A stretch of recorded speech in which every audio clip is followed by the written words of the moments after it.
Hello hello, आवाज आ रही है बेटा?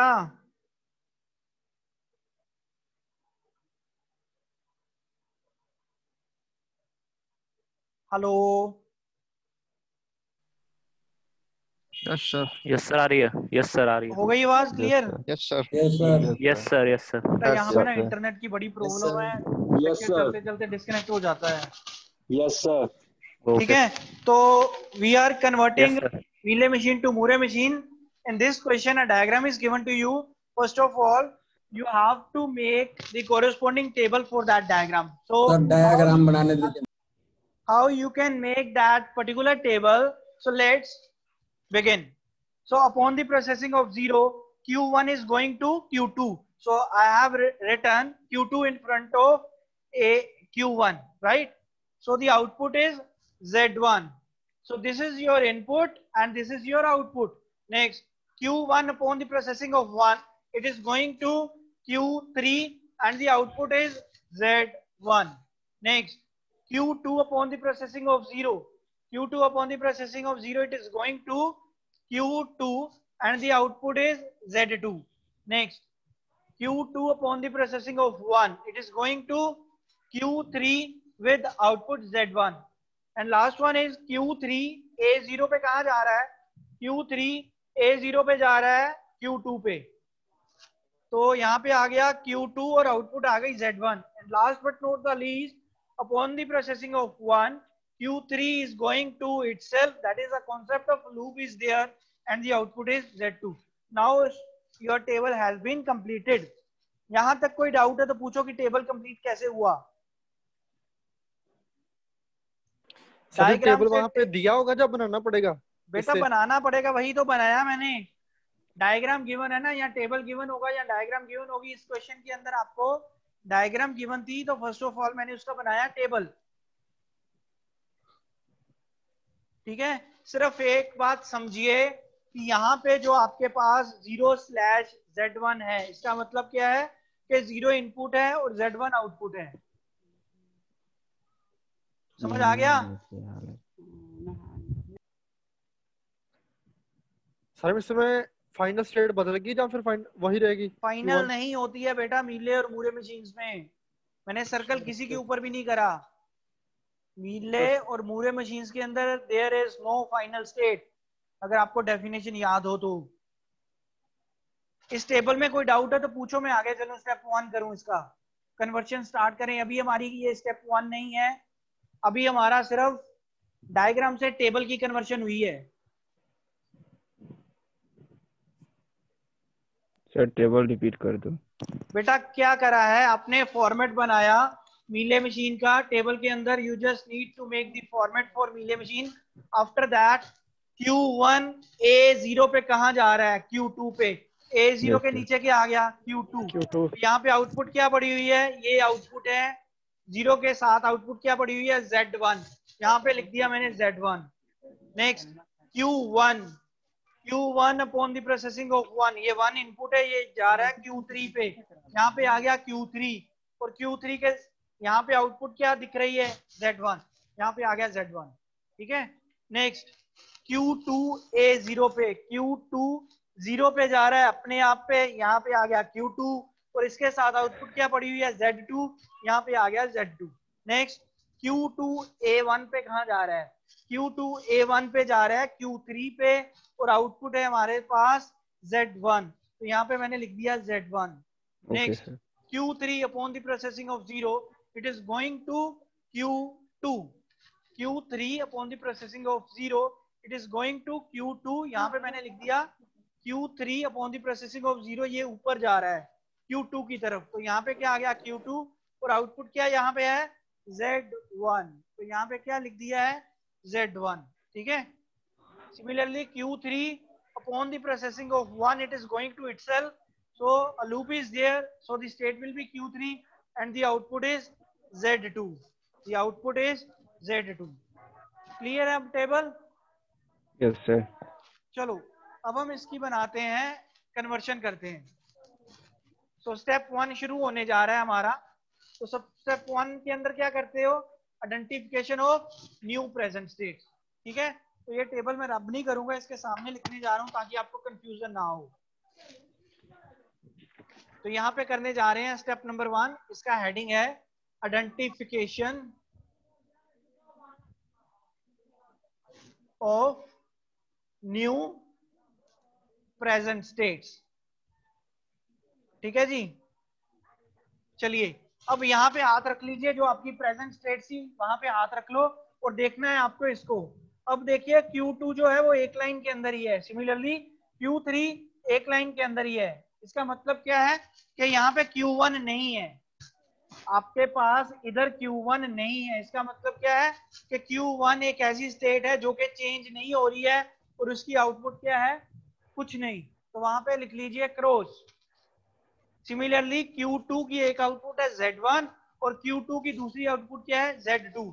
इसका मतलब क्या है कि Q2 जो है वो दो पार्ट्स पे बटेगा, एक बनेगा Q2Z1, ठीक है। सो Q2Z1 और दूसरा क्या बन जाएगा, Q2Z2। समझ आया? Sir, the output of Q2 will be Z1. हाँ, और Q2 की दूसरी आउटपुट क्या है, देख जरा टेबल में।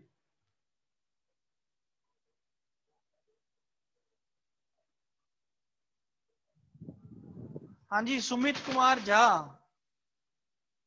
और संतोष। हाँ जी संतोष, क्या डाउट है संतोष?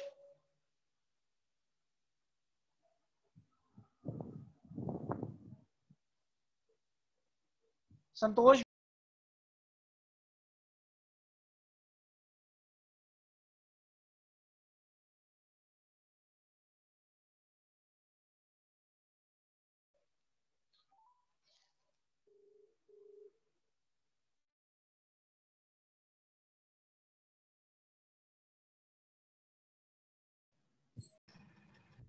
Hello.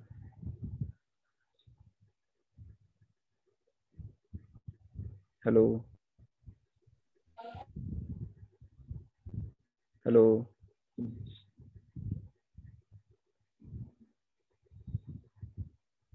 Hello, sir.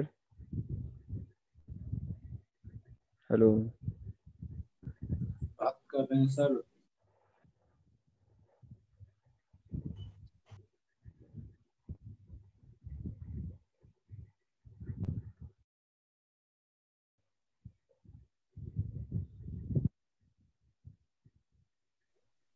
हाँ जी स्टूडेंट्स, हेलो। Yes, sir.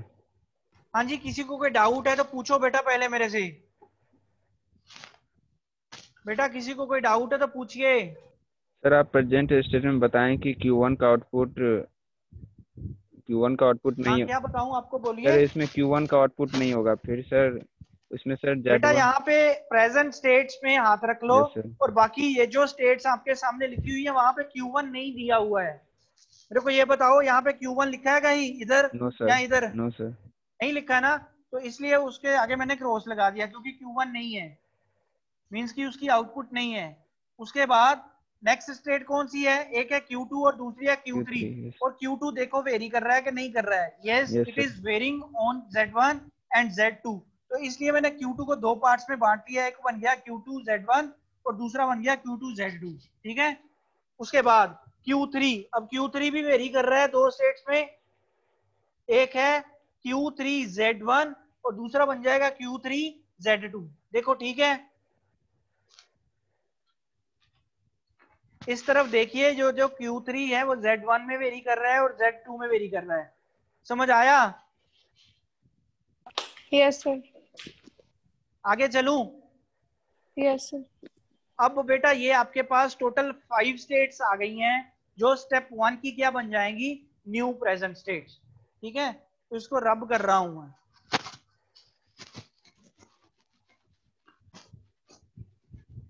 तो ये टेबल बनेगा आपका, यहां पे आएंगी present states Q1, Q2Z1, Q2Z2, Q3Z1 and Q3Z2। ठीक है, ये आपके पास प्रेजेंट स्टेट आई, A इक्वल टू 0 उसकी आउटपुट, A इक्वल टू 1 उसकी आउटपुट। ठीक है, अब अपने ओरिजिनल टेबल में चेक कीजिए Q1 A0 पे कहां जा रहा है। Upon the processing of 0 Q1 is going to Q2, लेकिन Q2 दो पार्ट्स में बढ़ चुका है, एक Z1 वाला और एक Z2 वाला। आपको क्या लिखना है, जो उसके सामने आउटपुट है, तो उसकी आउटपुट क्या पड़ी हुई है, Q2Z1। शाबाश, यहाँ पे आएगा Z1। Next Q1 upon the processing of A1 it is going to Q3। Again Q3 भी दो में बढ़ चुका है, आपको कौन सा लिखना है, जो उसकी आउटपुट है। तो यहाँ पे क्या आ गया, Q3Z1 with output Z1। First row में कोई डाउट है तो पूछो। फर्स्ट रो, हाँ जी पूछो बेटा पूछो। सर रिपीट कर दीजिए बस फर्स्ट लाइन। बेटा Q1 अपना ओरिजिनल टेबल देखो, Q1 A0 के नीचे कहां पे जा रहा है, Q2 पे जा रहा है, क्योंकि Q2 अब दो पार्ट्स में बढ़ चुका है। और आप कौन सा पार्ट लिखोगे, जो उसके सामने आउटपुट है, वो क्या है, Z1। तो यहाँ पे मैंने क्या लिख दिया, Q2Z1 with output Z1. Similarly for Q3, again Q3 has been bifurcated into two parts. The first part is Q3Z1 and the second part is Q3Z2. But what you have to write? Output. That depends upon the output. So the output is Z1. So that is the reason I have written Q3Z1 with output Z1. Next, for Q2. So Q2 upon the processing of 0, it is going to Q2 again. Q2Z2 with the output Z2. Right? Next, Q3 A1 के ऊपर कहाँ जा रहा है, Q3 पे, लेकिन Q3 नहीं है हमारे पास क्या है, Z1। आउटपुट क्या है, Z1। तो ये आपकी सेकेंड रो कंप्लीट हो गई। ठीक है, नाउ फॉर Q2Z2, उसके लिए भी किसको देखना है, Q2 को ही देखना है। So you just need to copy paste the above value. यहां तक कोई डाउट है तो पूछो। If any student is having any doubt, do clear your doubts. No, sir. आगे चलें? Yes. Now the last two rows for Q3 upon the processing of 0, it is going to Q2, but Q2 के सामने क्या बढ़ा हुआ है, Z1। तो आप क्या लिखोगे, Q2Z1 with output Z1, Q3Z2 with output Z2। ठीक है, सो अगेन ओरिजिनल टेबल के अंदर Q3 के लिए एक ही रो है, तो for Q3Z2 copy paste the entire row. So this is a final values for step number 1। ये आपका स्टेप नंबर 1 कंप्लीट हो गया है। एक बार गो थ्रू कर लो, अगर डाउट है तो पूछो।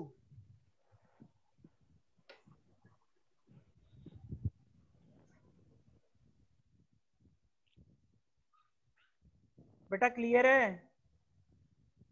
Yes, sir. Sir last two step बताना, Q3Z1 और Q3Z2 वाले। देखो बेटा Q3 ओरिजिनल टेबल देखा, Q3 A0 के नीचे कहां पे जा रहा है, यस सर, Q2 पे जा रहा है, लेकिन हम Q2 नहीं लिख सकते ना, हमें क्या लिखना उसकी है, आउटपुट। हाँ आउटपुट देखो, उसकी आउटपुट क्या है, Z1। तो मैंने क्या लिख दिया, Q2Z1 विद आउटपुट Z1। ठीक है, Z1। सिमिलरली Q3Z1 ये है, यहाँ पे Q3 A is equal to 1 के कॉरस्पॉन्डिंग कहाँ जा रहा है, Q3 पे जा रहा है, लेकिन Q3 भी दो पार्ट्स में बढ़ चुका है ना, तो हमने कौन सा लिखना है, जो उसके सामने आउटपुट पड़ी हुई है, दैट इज योर Q3 और Z2। वेरी गुड, शाबाश, with the output Z2। Similarly Q3Z2 के लिए भी यही रो कॉपी होगी, क्योंकि दोबारा इसी को ही देखूंगा ना, तो इसलिए ये वाली पूरी रो कॉपी कर दो नीचे। ठीक है, चलो आगे चलते हैं स्टेप नंबर 2 की तरफ। तो स्टेप 2 की तरफ बेटा अब आपका बनेगा मूरे का फॉर्मेट। स्टेप नंबर 2 के अंदर आपका आ जाएगा मूरे मशीन का फॉर्मेट। तो मूरे मशीन का फॉर्मेट क्या होता है, we have some present states, that is PS, A equal to 0, A equal to 1, and single output is there, right? ये आपका फॉर्मेट बन गया है मूरे मशीन का। ठीक है, आपको क्या करना है अब, 3 columns, column number 1, column number 2 और कॉलम नंबर 3 कॉपी पेस्ट कर दो सारा कुछ। ठीक है, इसके अंदर कॉपी पेस्ट कीजिए फटाफट, क्योंकि यहाँ पे सारा कुछ सेम आता है, बस आउटपुट डिफरेंट होती है।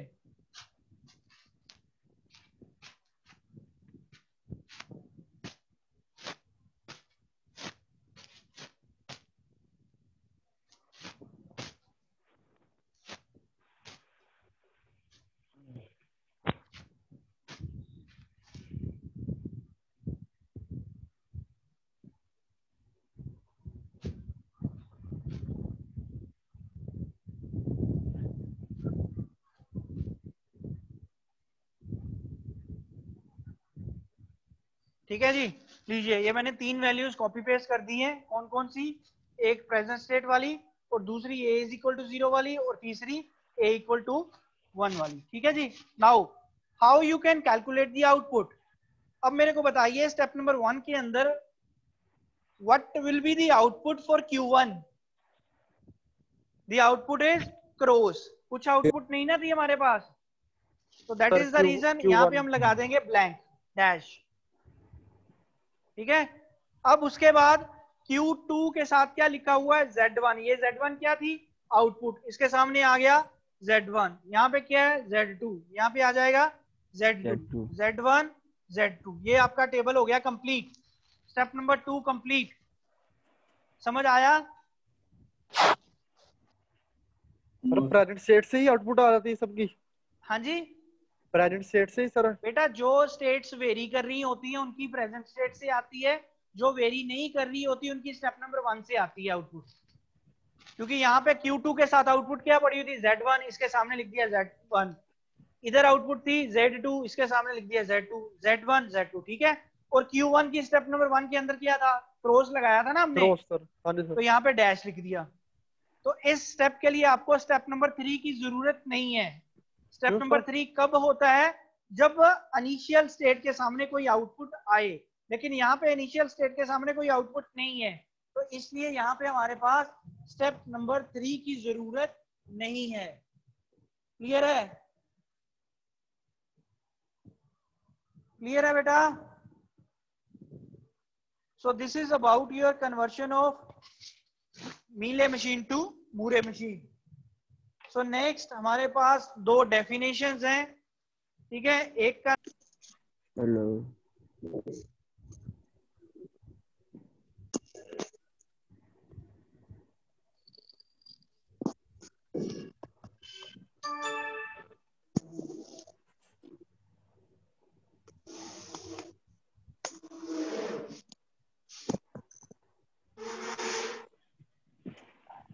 हेलो,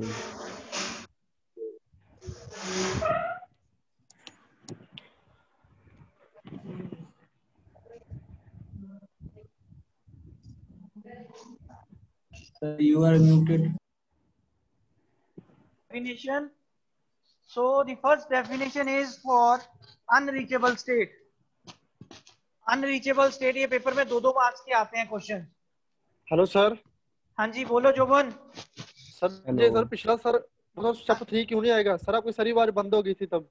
बेटा लॉग आउट हो गया था मैं, इंटरनेट डिस्कनेक्ट हो रहा है इसलिए बंद हो रही है आवाज। इसलिए सर स्टेप 3 क्यों नहीं आएगा उसका? बेटा क्योंकि इनिशियल स्टेट के सामने जो है ना आउटपुट नहीं है, 1 या Z1 कुछ भी नहीं लिखा हुआ ना, तो इनिशियल स्टेट स्टेप नंबर 3 की जरूरत तभी पड़ती है जब इनिशियल स्टेट के सामने कोई आउटपुट पड़ी हो। यहाँ पे कोई आउटपुट ही नहीं है, इसलिए उसकी जरूरत ही नहीं पड़ी। Q1 के सामने डैश नहीं लिखा हुआ। Okay sir. इसलिए सो नेक्स्ट है हमारे पास डेफिनेशन फॉर अनरीचेबल स्टेट। तो इसको सुन लीजिए, अनरीचेबल स्टेट क्या होती है, वो वाली स्टेट जिसके ऊपर हम इनिशियल स्टेट से शुरू करके पहुंच ना सकें। ठीक है, तो डेफिनेशन सुनिए इसकी। Unreachable state means the state where the machine never reaches, where the machine never reaches, full stop. In other words, we can say that an unreachable state in the state of automata which are not reachable from initial state of the DFA on any input sequence. तो इसकी अगर मैं example लूं तो मैं example ले रहा हूं, मेरे पास कुछ स्टेट्स हैं,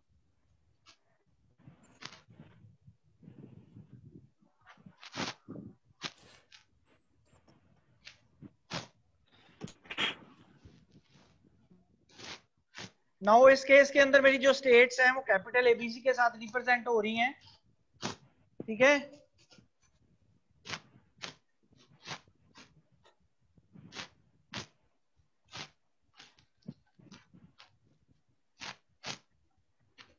सो ये डायग्राम दिख रही है सबको? Yes sir. इस डायग्राम के अंदर आपकी जो स्टेट्स हैं that have been represented with the help of capital A B C D, right? So the definition says that an unreachable state is a state where the machine never reaches. So let's check. तो यहाँ पे हम देखते हैं, अगर मैं initial state से A से स्टार्ट करूं तो मैं B से पहुंच रहा हूं, A से मैं B तक जा रहा हूं, सिमिलरली B से C तक जा सकता हूं, C से D तक जा सकता हूं, लेकिन D से E तक नहीं जा सकता हूं। क्यों? Because we don't have any edge for going to E. ठीक है, ये edge जो है E से D की तरफ है, लेकिन D से E की तरफ नहीं है। इसका मतलब क्या है, हमारे पास D जो है वो अनरीचेबल स्टेट है। समझ आ गया?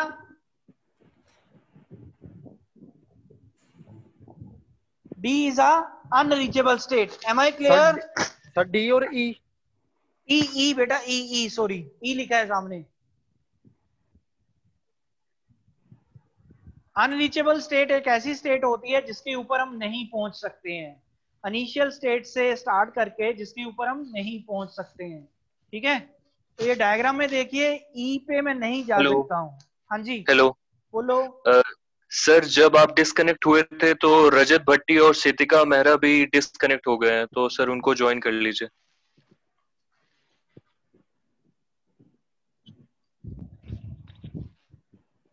वो भी कॉलेज का नेट चला रहे हैं, मेरे साथ ही डिस्कनेक्ट हो गए वो भी। चलो कर दिया मैंने join.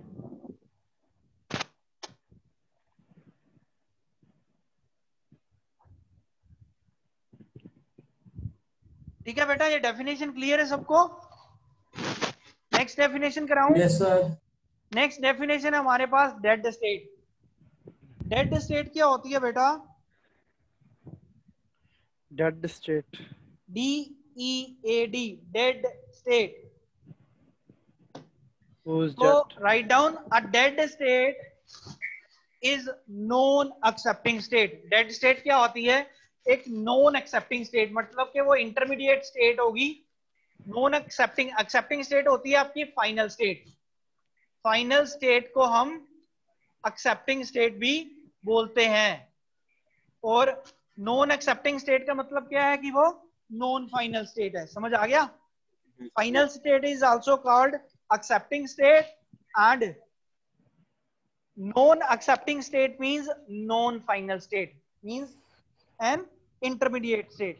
So the definition is saying a dead state is a non-accepting state which goes to itself on every possible input symbol, right? Which goes to itself on every possible symbol. So मैं इसकी diagram बना रहा हूं और वहां से हम calculate करेंगे डेड स्टेट।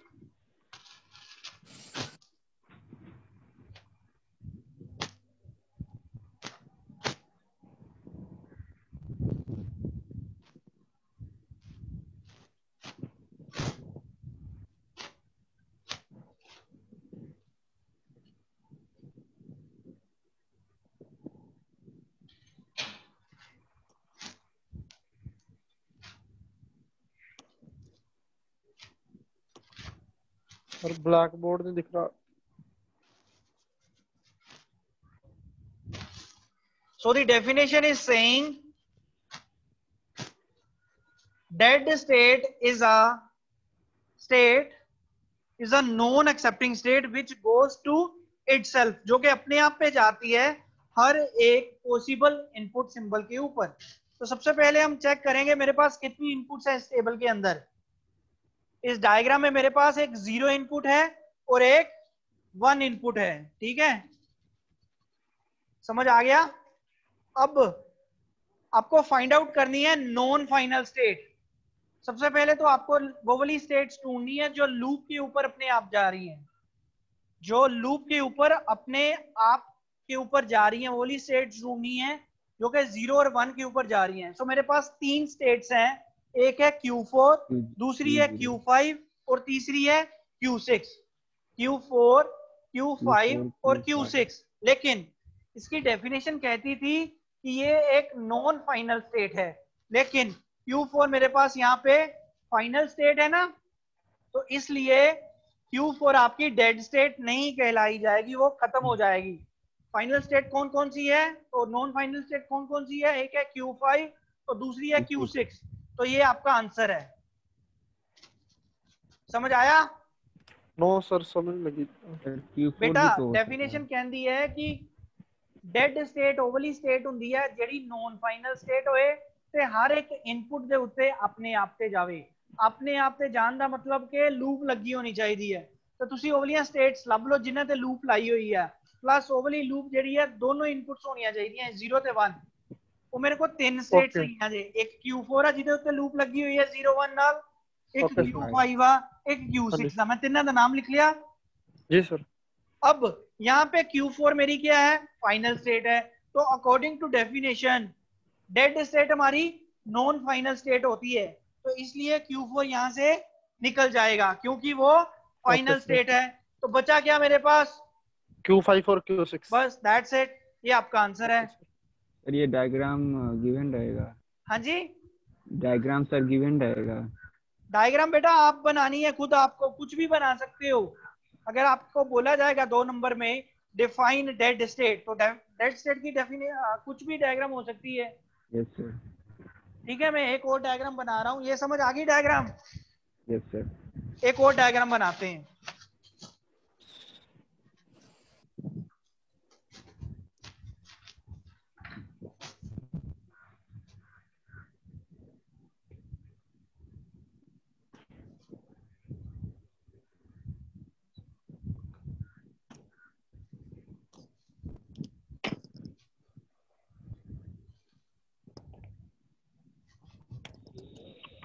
लीजिए, ये मैंने जो डायग्राम बनाई है, ठीक है, अब इसके अंदर आपको डेड स्टेट ढूंढनी है। कौन सी है डेड स्टेट? Q2 और Q3। Q2 and Q3? Yes sir Q2 और Q3। Q2 and Q3 और Q3। Q2 आंसर सर इधर। हाँ जी, दोनों स्टेट्स हैं या एक है डेड स्टेट? एक है Q3 वाली। नहीं बेटा, Q3 नहीं है, आंसर इज Q2। हाँ जी सर, क्योंकि Q3 हमारी फाइनल स्टेट है और फाइनल स्टेट कभी भी डेड स्टेट नहीं होती। हाँ जी सर। डेफिनेशन क्या कहती है, it is a non accepting state. Non accepting state का मतलब होता है नॉन फाइनल स्टेट। तो नॉन फाइनल स्टेट सिर्फ मेरे पास Q2 है जो कि लूप के ऊपर 0 और 1 पे अपने आप पे जा रही है। ठीक है, क्लियर है? Yes. So here I am taking break for 10 minutes. ठीक है, ब्रेक के बाद मिलते हैं दोबारा। Excuse me sir. हाँ बोलो सर। अगर 0 1 है लूप में तो 1 Q3 की तरफ क्यों जा रहा है? Q3 से क्या रिवर्स कैसे? शिवम थोड़ा ऊंचा बोलो, आवाज नहीं आ रही आपकी। सर Q2 में 0 1 लूप बैक हो रही है तो फिर आगे एरो Q3 पे कैसे जा सकता है? Q2 बेटा ये NDFA है, NDFA में कुछ भी हो सकता है। अच्छा ठीक है। NDFA में कुछ भी हो सकता है, वो DFA होता है। आप सिंपल डायग्राम देखिए, जैसे देख लिया। समझ आ गई? Yes sir. NDFA का मतलब क्या होता है, अगर हमारा एक स्टेट एक इनपुट के ऊपर मल्टीपल आउटपुट पे जाए, that is called NDFA। Okay sir. Right, yes this is the diagram for NDFA। Am I clear? Shivam? Yes sir. चलिए हेलो। चलिए बेटा मिलते हैं, मैं सबको म्यूट करने जा रहा हूँ और 10 मिनट के बाद वापस मिलते हैं। Thank you. हेलो।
हेलो,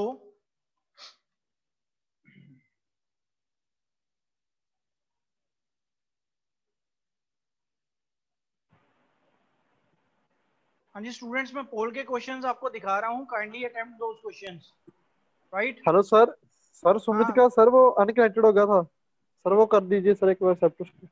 किसको अनकनेक्टेड हो गया था? सर सुमित हो गया, ज्वाइन हो गया ज्वाइन करवा हो दिया गया। मैंने। हो गया। Okay sir. तो बेटा पोल शो हो गई आपको? जी सर। कीजिए, क्वेश्चन नंबर कीजिए ऑफ इसके। States during conversion. जो थर्ड क्वेश्चन है ना, वो मैं ब्लैक बोर्ड के ऊपर डायग्राम बनाने जा रहा हूँ, उसको सोल्व करना है आपने, ठीक है? Increases first Number of states. Number of states during conversion of mailing machine.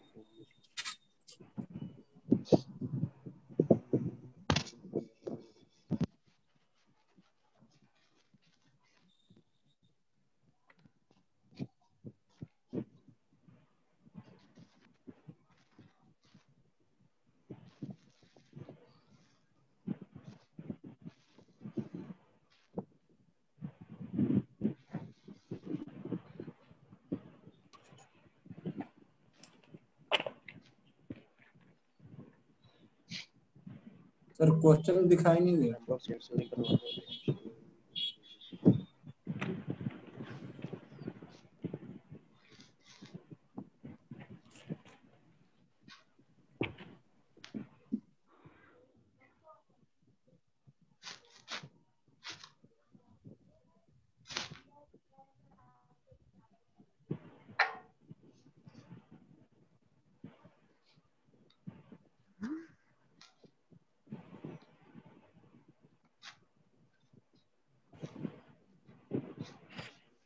non-finance state debt state also called इसे लिखेंगे finance state. Find out the number of states for the question.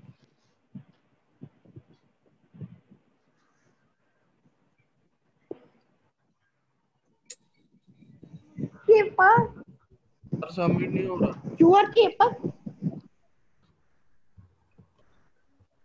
Hello sir, submit नहीं हो रहा। कीजिए। ये जो third question है उसकी डायग्राम ब्लैक बोर्ड के ऊपर बनी हुई है, ठीक है? टेबल बना हुआ है। थर्ड क्वेश्चन आपका इसकी टेबल की हेल्प से होगा। थर्ड क्वेश्चन है ना उसमें, वो भी तो है नीचे स्क्रॉल कर। सर सोनिया को इन कर लो, उसका डिस्कनेक्ट हो गया।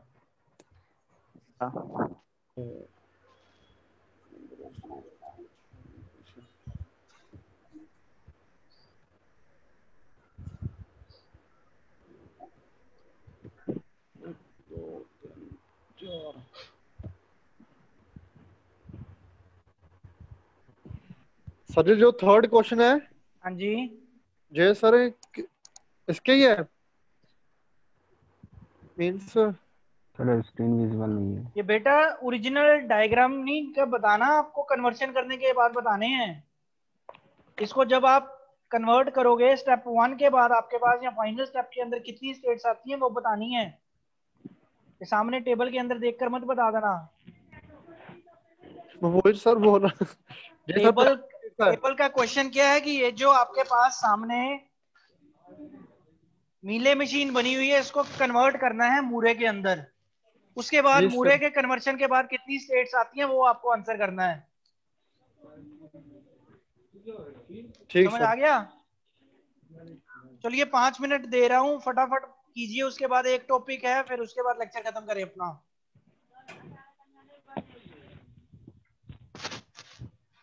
सर कोई टेबल नहीं, कोई सर कुछ नहीं। किसके अंदर बेटा? सर जो थर्ड क्वेश्चन है, जो जैसे आपने बनिया तो कई बार है आप सामने था टेबल। सर कहाँ पे? व्हाइट बोर्ड देखो जरा, दिख रहा कि नहीं दिख रहा? व्हाइट बोर्ड पे भी होना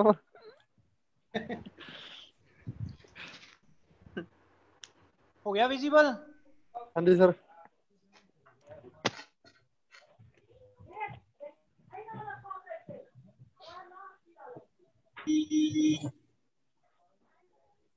दस बच्चों ने आंसर करा है out of 54 students. Sir third question का नहीं किया अभी।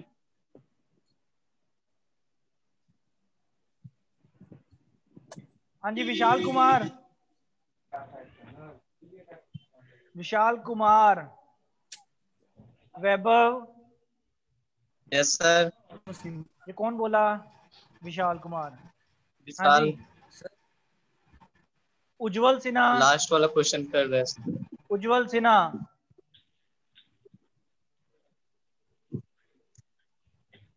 उज्जवल सिन्हा नहीं है। लास्ट का यस सर। सर है। लास्ट का सर ऑप्शन शो नहीं हो रहा है। कौन सी ऑप्शन नहीं शो हो रही बेटा? यस सारी सर। ऑप्शन यस शो हो रही। Sir. Yes sir. Question answer sir. बेटा शो लास्ट क्यों का नहीं सर हो रहा? कर रहा ध्यान हूँ से बस। देखिए, आउटपुट दिया तो हुआ है। फर्स्ट ऑप्शन है उसकी 4, सेकंड है 5, फिर 6 और फिर 8 दिया तो है। शो हो तो रहा है सारा कुछ। अपने माउस से स्क्रॉल कीजिए ना, तभी शो होंगे आपको।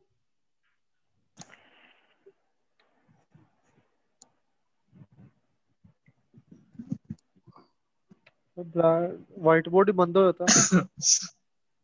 बेटा आपका नेट बंद होगा, उसकी नहीं वजह से सर, व्हाइट बोर्ड बंद हो जाता है। वो बार बार अनम्यूट कर देते हैं ना फिर। पिन कर लो, वीडियो को पिन कर लोगे तो नहीं होगा। पिन कैसे करते हो? सर सबमिट नहीं हो रहा है। सबमिट क्यों नहीं हो रहा बेटा? हो गया। ऊपर ऑप्शन रहता हो गया है। सर। एकदम ना काले ना पै जाया करो, अच्छी तरह ट्राई किया करो, फिर बोला करो।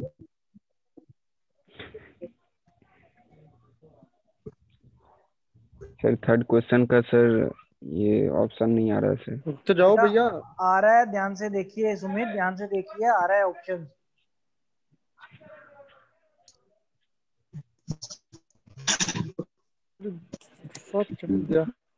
हरी अब बेटा, 2 more minutes। 2 मिनट के बाद मैं इसको एंड कर दूंगा।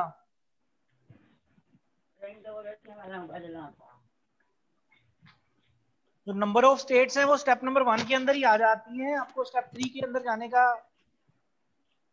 कोई फायदा नहीं है, वो जब पूरा क्वेश्चन सोल्व करोगे तब कर लेना।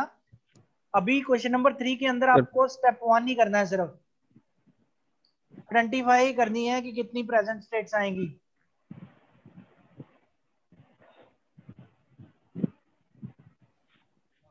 One more minute.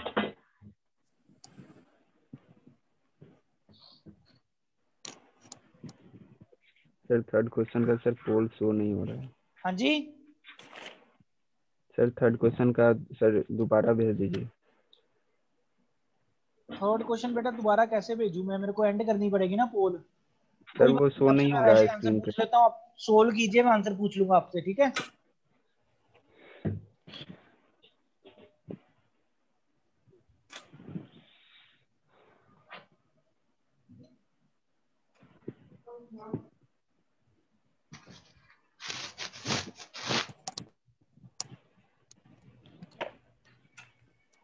पढ़ने लगना यार। चलिए मैं एंड कर रहा हूँ। अभी सिर्फ 41 स्टूडेंट्स ने अटेम्प्ट करा है आंसर, तो मैं इसको बंद कर रहा हूँ और नंबर इन्हीं स्टूडेंट्स के लगेंगे बस। That's it.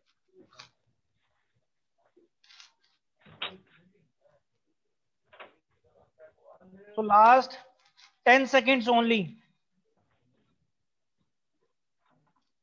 बाकी बच्चे मेरे को लगता है कि ऑनलाइन होकर भाग जाते हैं।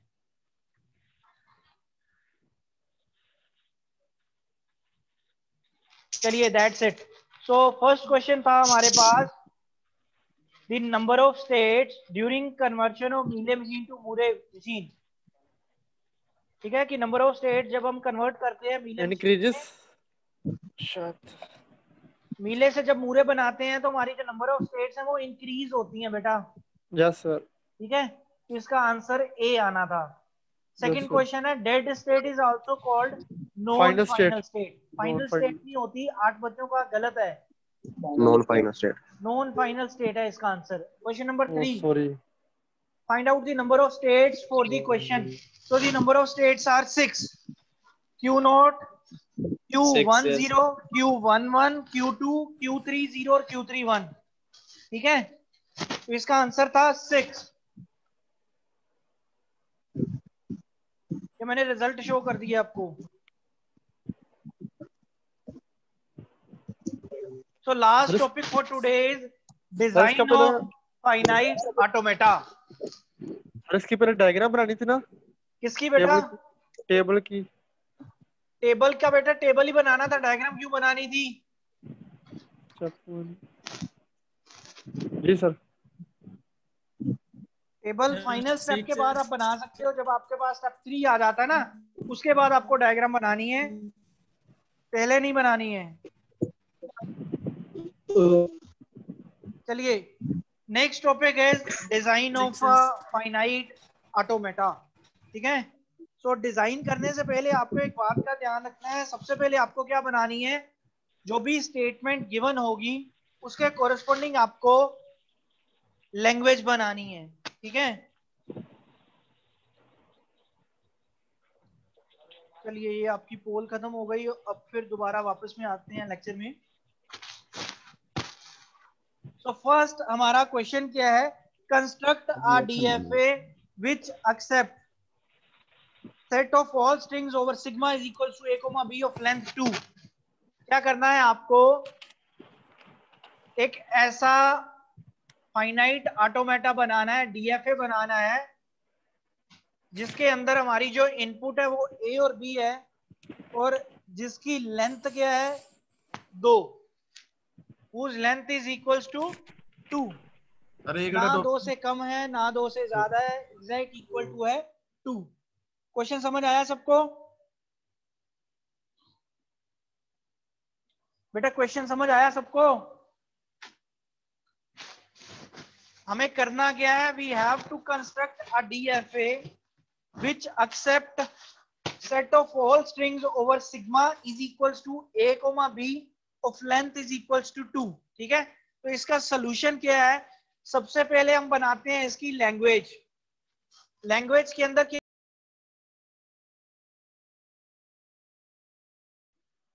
Hello hello, yes. हाँ जी समझ आया? ये ब्लैक बोर्ड के ऊपर मैंने एल कैसे लिखा है? No sir. टॉपिक का नेम क्या है? बेटा टॉपिक का नेम है design of DFA. DFA, DFA deterministic finite automata. First question है हमारे पास, construct a DFA which accept set of all strings over sigma is equals to a, b of length is equals to 2। आपको क्या करना है, आपको एक automata design करना है जिसके अंदर a और b इनपुट है, सिर्फ 2 ही इनपुट्स हैं, और इसकी लेंथ कितनी है 2। अगर 2 इनपुट्स हैं और उसकी लेंथ 2 है तो 2 की पावर 2 कितना होता है 4। इसका मतलब है एल के अंदर कितनी आ जाएंगी स्ट्रिंग्स 4। ए और बी के 4 कॉम्बिनेशंस लिख लो, तो वो मैंने क्या लिखे हैं, ए बी बी ए और बी बी। इसके अलावा कोई कॉम्बिनेशन नहीं बन सकता है। समझ आ गया? जी सर। चलिए अब इसकी बनानी है आपको डायग्राम, मतलब कि डायग्राम के अंदर ए और ए एक्सेप्ट होना चाहिए, ए बी बी ए और बी बी एक्सेप्ट होने चाहिए, बाकी सारी स्ट्रिंग्स रिजेक्ट होनी चाहिए। चलिए तुम पहली डायग्राम बनाने जा रहा हूँ। क्यू नोट ने जब ए को प्रोसेस करा, सर आपकी आवाज कम होगी। Q1 पे, ठीक है, हेलो। Q1 ने जब ए को प्रोसेस करा और वह कहाँ पे गया, फाइनल स्टेट पे। एक्सेप्टेबिलिटी का मतलब क्या है, जब हम इनिशियल स्टेट से स्टार्ट करें और फाइनल पे खत्म कर दें, that is called acceptability of a string. ठीक है, तो ये लीजिए आपकी पहली स्ट्रिंग की डायग्राम बन गई है। क्यू नोट ए के ऊपर कहाँ गया, Q1 पे, Q1 ए पे कहाँ गया, Q2 पे, अगली स्टेट पे। ठीक है, और उसके बाद आपको क्या करना है, पहली स्ट्रिंग की एक्सेप्टेबिलिटी हो गई। उसके बाद ए बी, क्यू नोट ने ए को प्रोसेस करा, Q1 पे आ गया, बी को प्रोसेस करा, यहाँ पे आ गया, तो ए कोमा बी लिख दिया, यहाँ ए आएगा यहाँ बी आएगा। ठीक है, उसके बाद तीसरी स्ट्रिंग बी ए, यहाँ पे क्या आ जाएगा, ए के साथ बी लिख दो। क्यू नोट ने ए को प्रोसेस बी को प्रोसेस करा, Q1 पे आया, Q1 ने ए को प्रोसेस करा, Q2 पे आ गया, तो string is accepted. Last, Q note ने बी को प्रोसेस करा Q1 पे, Q1 ने बी को प्रोसेस करा Q2 पे, तो ये भी स्ट्रिंग क्या हो गई, एक्सेप्ट हो गई। ठीक है, अगर आपने कोई ऐसी स्ट्रिंग दिखानी है जो कि 3 या 4 के केस के अंदर हो, फॉर एग्जांपल ए बी, ये स्ट्रिंग है, इसको हमने रिजेक्शन करानी है, तो कैसे करूंगा, अपनी तरफ से एक नई स्टेट ऐड करी जिसका नाम रखा Q3 और a, b पे इस पे भेज दिया। अब चेक करते हैं। ठीक है, पहला क्या मेरे पास, a, Q नोट A को प्रोसेस करा, Q1 पे आया, Q1 ने नेक्स्ट वाले A को प्रोसेस करा, Q2 पे आया, Q2 ने B को प्रोसेस करा और Q3 क्या है आपकी नॉन फाइनल स्टेट, तो स्ट्रिंग इज रिजेक्टेड। समझ आया? No sir. क्या नहीं समझ आया? सर जे ए बी अपने आप सर अज्यूम सर क्यों करनी है? हाँ जी बेटा, आपको डायग्राम बनानी, डीएफए बनाना, तो अज्यूम की करोगे ना। अगर आपके पास सिर्फ और सिर्फ 2 इनपुट्स हैं, तो 2 इनपुट्स के लिए ये आपकी डायग्राम कंप्लीट है। इस डायग्राम के अंदर मैंने सारे कॉम्बिनेशन लिख दिए हैं, ए का, ए बी का, बी बी का और बी ए का। तो कोई भी स्ट्रिंग एक्सेप्टेबल कब कहलाई जाती है? जब वो इनिशियल से शुरू और फाइनल पे खत्म हो जाए। जी सर। ठीक है, पहली स्ट्रिंग है मेरे पास ए। क्यू नोट ए को प्रोसेस करके जा रहा है Q1 पे, Q1 ए को प्रोसेस करके जा रहा है Q2 पे, Q2 फाइनल स्टेट है, स्ट्रिंग इज एक्सेप्टेड। समझ आया? तो ये वाली डायग्राम आपकी वैलिड है फॉर ओनली दो string which is having exactly length 2। अगर 2 या 3 से ज्यादा लेंथ आ जाती है तो उसके लिए इस डायग्राम को थोड़ा सा एक्सटेंड करना पड़ेगा, A, B लगाना पड़ेगा और वो आपकी नॉन फाइनल स्टेट बन जाएगी, दैट इज Q3। तो ये वाली स्ट्रिंग आपकी रिजेक्टेड है, ये वाली सारी स्ट्रिंग्स एक्सेप्टेड है। अब पता चला? Okay sir. लेंथ गिवन रहेगा बेटा, क्वेश्चन गिवन होगा, डायग्राम आपको खुद बनानी है, ये L आपको खुद बनाना है, L और डायग्राम बनानी है इस क्वेश्चन के अंदर बस, और एक्सेप्टेबिलिटी दिखानी है।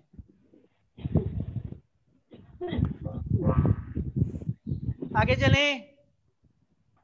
Yes sir. क्वेश्चन नंबर 2 क्या कहता है? Construct a DFA. सर जैसे आपने, हाँ बोलो। सर जैसे आपने ये थर्ड स्ट्रिंग लिया ए बी, हाँ, और आपने जहां से Q2 से Q3 पे जाते वक्त सर हम बी, सिर्फ बी लिख सकते हैं ना, क्योंकि हमें ए बी चाहिए, तो वो तो एक्सेप्टेड होगा ना?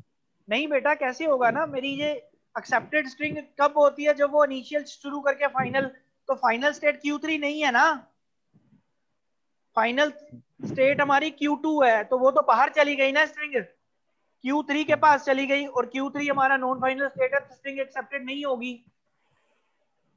सर अगर Q3 फाइनल स्टेट होता तो हम बना सकते हैं ना? हाँ, फिर ये वाला क्वेश्चन आपका भी मोल्ड हो जाएगा ना, क्योंकि मैं क्वेश्चन डिजाइन कर रहा हूँ लेंथ इज इक्वल टू 2 के लिए, तो वहां पे आपकी लेंथ इज इक्वल टू 3 हो जाएगी।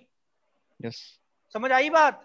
8 आउटपुट आ जाएंगे फिर। आपकी बेटा डायग्राम जो है वो यहाँ तक है, सिर्फ यहाँ तक है, नीचे वाली मैंने आपको समझाने के लिए बनाई है, डायग्राम आपकी सिर्फ यहीं तक है। Okay sir. समझ आ गई? अगला क्वेश्चन क्या है आपका? सेम क्वेश्चन है जिसकी लेंथ 2 है, ए और बी है, लेकिन इस केस के अंदर बेटा आपकी जो लेंथ है वो ग्रेटर देन और इक्वल टू 2 है। ठीक है, यहाँ पे मैं थोड़ी सी चेंजेस कर रहा हूँ, W is equal to greater than 2, तो लेंथ जो है वो 2 या 2 से बड़ी है। W क्या है? आपकी स्ट्रिंग है। तो क्वेश्चन नंबर 2 क्या कहता है? Construct a DFA W is equal to A, B where W is greater than equal to 2। ठीक है, अब इस केस के अंदर आपके कॉम्बिनेशन कितने आएंगे, कोई बता सकता है? L की वैल्यू क्या आएगी? इनफाइनाइट आ जाएगी। शाबाश, वेरी गुड। और स्टार्ट कहां से होगी? बेटा L के अंदर स्टार्टिंग वैल्यू क्या आएगी? लैंग्वेज क्या बनेगी आपकी स्टार्टिंग वाली वैल्यू?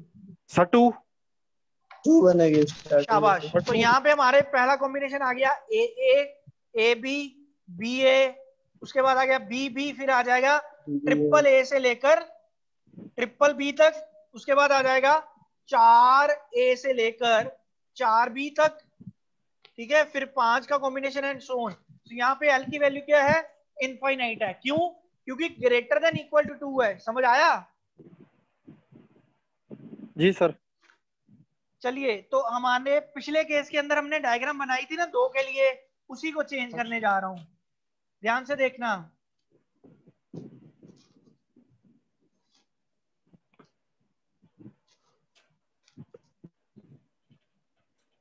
बस ये चेंज है, दैट्स इट। देखो अब आपकी वैल्यू 2 हो या 2 से ज्यादा हो, ये सबको एक्सेप्ट करेगी, क्योंकि मैंने फाइनल स्टेट के ऊपर लूप लगा दी है, तो उसने फाइनल पे ही घूमी जाना है, लेंथ जितनी मर्जी बड़ी हो जाए। समझ आया? सर जी सर जी भावें Q1 तो स्टार्ट कर दो भावें Q2 तो नहीं बेटा, हमेशा Q0 या Q1 तो स्टार्ट करना है। इनिशियल स्टेट्स ਤੁਹਾਡੀਆਂ Q0 ਜਾਂ Q1 ही हो सकती है। सर ਹੁਣ Q1 क्यों लिखी थी? मैं वो तो कह रहे हैं या Q0 ले लो या Q1 ले लो, Q2 नहीं ना होएगा शुरू तो। ठीक सर। यहाँ Q0 होएगा या Q1 होएगा। अब देखिए यहाँ पे आपकी लेंथ है स्ट्रिंग की 5, वो लेंथ क्या है BA, ठीक है। इसको चेक करते हैं ये एक्सेप्टेबल है कि नहीं है। सबसे पहले इनपुट क्या है मेरे पास B, सो Q0 ने B को प्रोसेस करा, किधर गया Q2 पे। नेक्स्ट इनपुट है मेरे पास A, Q2 ने A को प्रोसेस करा, किधर गया Q2 पे। नेक्स्ट इनपुट है दिस A, Q2 ने A को प्रोसेस करा, अपने आप पे रहा। नेक्स्ट इनपुट है B, Q2 ने B को प्रोसेस करा, अपने आप पे रहा। लास्ट इनपुट है दिस A, Q2 ने A को प्रोसेस करा और फाइनल पे ही रहा। तो स्ट्रिंग इनिशियल से शुरू हुई और फाइनल पे खत्म हो गई, which means the string is accepted. Am I clear? Yes sir. समझ आ गया ना? चलिए नेक्स्ट क्वेश्चन है, construct a DFA W is equals to A, B. Here W is less than equal to 2. अब इस केस के अंदर W की वैल्यू क्या है, छोटी, 2 या 2 से छोटी। हाँ जी ठीक है, तो छोटियों के केस के अंदर आपने क्या करना है, थोड़ी सी चेंज आएगी। सबसे पहले इसकी लैंग्वेज बनाते हैं।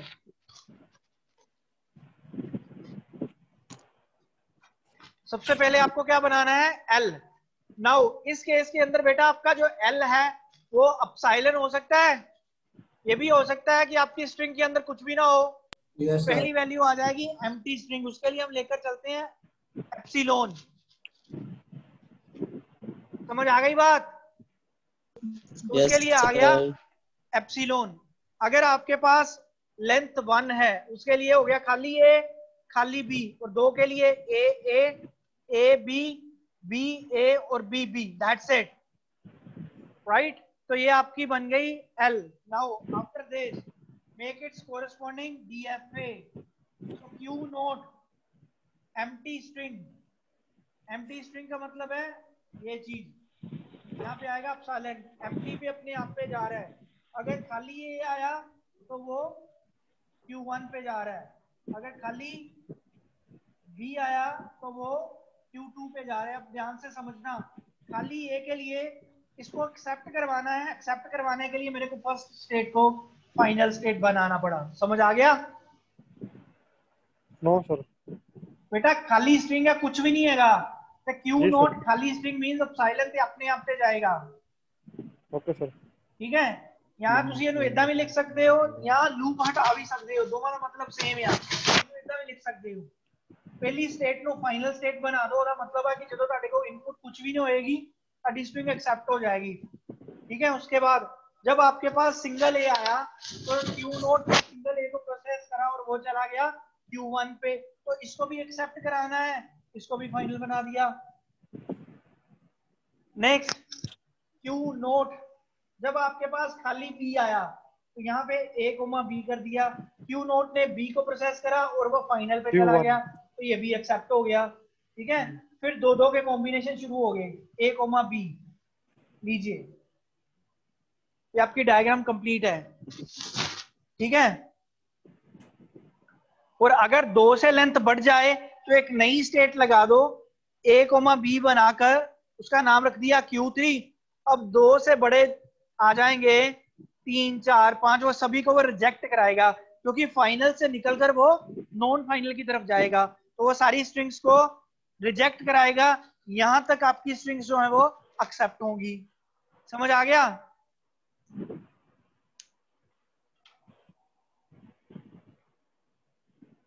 बेटा क्लियर है?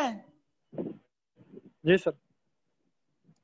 नेक्स्ट एग्जांपल लिखिए, design a DFA that accepts all the binary strings divisible by 3।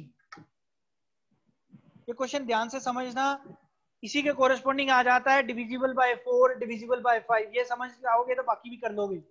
Sir that accepts binary strings divisible by 3। आपको एक डीएफए बनाना है जो सिर्फ और सिर्फ बाइनरी स्ट्रिंग्स को एक्सेप्ट करता है जो कि 3 के साथ डिवाइड होती हैं। ठीक है, अब इसका लॉजिक समझिए पहले। अब मैं 3 लिखूं या 4 लिखूं या 5 लिखूं, ठीक है, जब 3 को 3 के साथ, जब 3 को 3 के साथ डिवाइड करूंगा तो रिमाइंडर कितना आएगा? 1 0। शाबाश। जब 1 के साथ करूंगा तो रिमाइंडर 1 0 यही आएगा। जी सर। अब आपका नंबर चाहे 3 डिजिट का हो जाए, 4 डिजिट का हो जाए या 6 डिजिट का हो जाए, यही 3 पॉसिबिलिटीज आपकी बनेगी। ठीक है, तो मैंने अपना लॉजिक जो है वो यहां से ही लेना है कि जब मैंने 3 से डिवाइड करा तो रिमाइंडर 0 आता है। इसका मतलब है कि आपका जो नंबर है वो डिविजिबल बाय 3 हो गया। यहाँ पे जो आपका नंबर है नॉट डिविजिबल है दोनों केसेस के अंदर, नॉट डिविजिबल, नॉट डिविजिबल। ठीक है, इसका मतलब क्या है कि मेरे को मिनिमम 3 स्टेट्स लेकर चलनी पड़ेंगी। ठीक है, एक रिमाइंडर 0 के लिए, एक रिमाइंडर 1 के लिए और दूसरी रिमाइंडर 2 के लिए। ठीक है, इस केस के अंदर मेरा रिमाइंडर Q0 जो है, पहली जो स्टेट है वो Q0 है, दूसरी जो है Q1 है और तीसरी जो है Q2 है। 3 मींस मैंने एक क्वेश्चन के अंदर क्या दिया हुआ है, मेरे को ऐसा डीएफए बनाना है जो कि मेरा बाइनरी नंबर जो है वो डिविजिबल हो जाए 3 के साथ। ठीक है, बाइनरी का मतलब है आपकी जो स्ट्रिंग्स है वो 0 1 की फॉर्म में लिखी जाएंगी। चलो इसकी डायग्राम बनाते हैं। तो Q0 मेरी जो है वो स्टेट है which is acting as a initial state and it represents the possibility with remainder 0. Q1 it represents the possibility with remainder 1. Q2 with remainder 2. तो इसकी जो फाइनल डायग्राम है, क्योंकि आपने अब स्ट्रिंग एक्सेप्ट करानी है जो कि 3 के साथ डिविजिबल है और उसके साथ हमारी स्टेट कौन सी डील करती है? Q0। तो यहाँ पे फाइनल स्टेट बना लोगे, ये आपकी फाइनल डायग्राम बनेगी, इसको देख लो जरा।